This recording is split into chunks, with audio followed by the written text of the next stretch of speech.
Hi, welcome to the Booklab. I just want to pop in and share a few books that I recently got and started, and it looks like, well, 2024 is going to end on a high note. I know I expressed in my last video that I started my video here because this morning sunrise was quite incredible. Because in my last Booklab report I told you about 2024 maybe not being the best year for reading for me for different reasons. So it felt so good because I started these books and both of them just rocked, and I will share more about them of course in the future. But first of all I want to share this book that I just started, Energy and Civilization, A History. This is kind of the book that I've been looking for all year, combining history, which is of course a passion of mine, and technology, with how we transform energy and how that has formed society. I started reading this book, and already in introduction I felt like I've come home.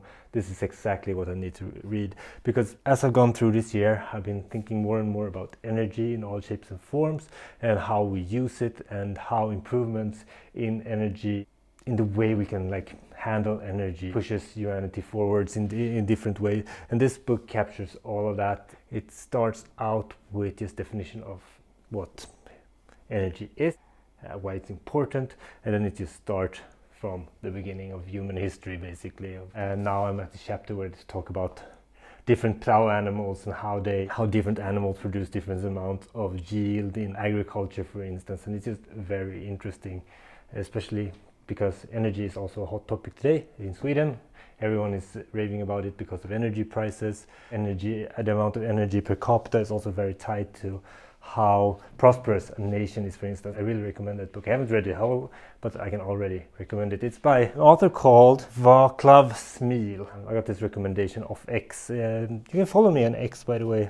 I'm quite active there, and it's actually a really good book community there, so we talk about different book recommendations.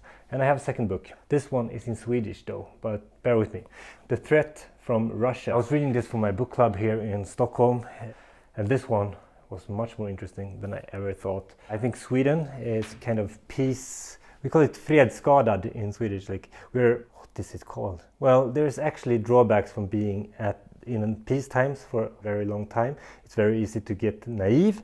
It's very easy to just dismantle the army and focus on other things. And then suddenly threats pop up and we're not ready, right? And we've seen a lot of that. And this one is talking about one of our old enemies, Russia, which is one of the biggest threats probably, if there is one, to Sweden.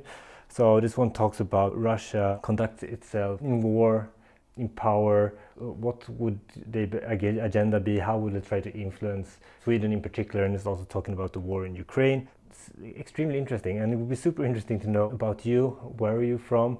Who do you perceive as the biggest threat to your national security? I don't know if Russia is probably our number one threat. So that said, I have a lot of Russian friends, super nice.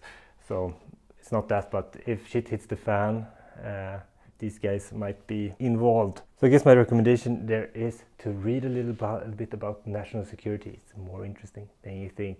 It's been a crazy week. I hurt my toe, I can barely walk. We had some other incidents, so reviews has been delayed, but I'm not dead. I'll be back very soon with book reviews, but in worst case maybe there might not be a full review video until next year.